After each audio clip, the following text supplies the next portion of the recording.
Hi guys, we are back with the second video where we are going to configure we'll take the web console of the ESXi of this ESXi which we had configured in previous lecture, and we'll take into a domain and we'll see the sum of the services of the ESXi. So this is the IP address.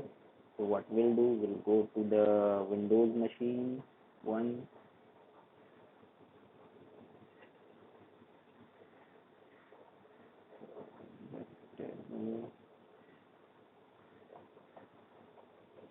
Okay, so we'll just go to the Windows machine. You have just go to the web console, put the IP address https 172.16.0.10, and just put enter. Verify the certificate.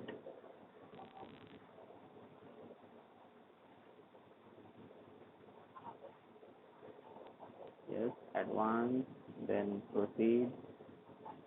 You have the username and the password, which is root, and the password which you have created while installation. Just log in. You logged in. Okay, you can see the hard disk, memory, and the CPU assigned.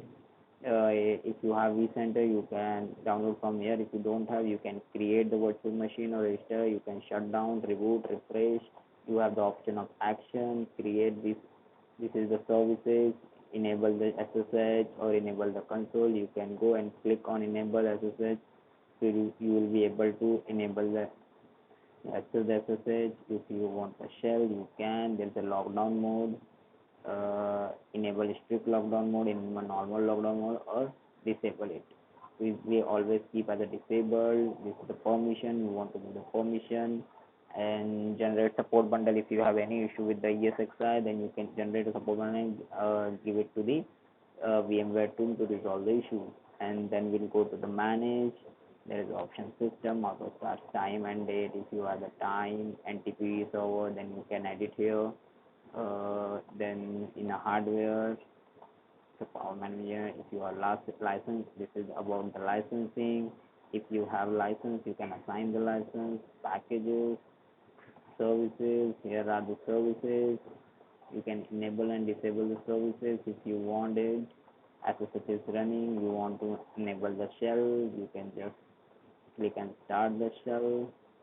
In security, acceptance level is always partner. Authentication will join this machine into domain. For this, we'll just put the name of the domain in local. Before this, you need to create a DNS entry with your DNS or AD, and then a username should have the permission to take the machine into domain. We'll just click OK.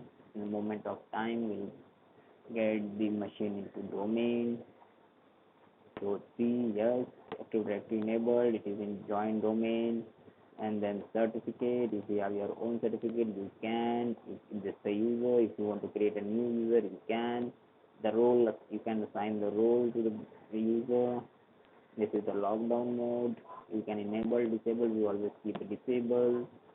So what we did is we have taken the console. I'll given you the information about all the web console services and all. And then storage, you can see this is the local storage on which we have installed the ESXi server. This is here you can create a virtual machine, power off, power on. This is the networking concept. If you have your management network, this is the default vSwitch. If you will create a distributed switch, then that distributed switch will appear here. This is here we will see the virtual switches. It will show the physical NIC. This is the VM kernel NIC. If you create the VM kernel, like for the storage, vMotion, everything will be shown here. Then TCP/IP stack, default, and this is the firewall and something. So everything is correct. So we'll stop this video here. In the next video, I'll show you how you can configure SSD storage. For the in the next video, I'll show you how you can assign the storage to the ESXi server. For this, we'll just stop the video.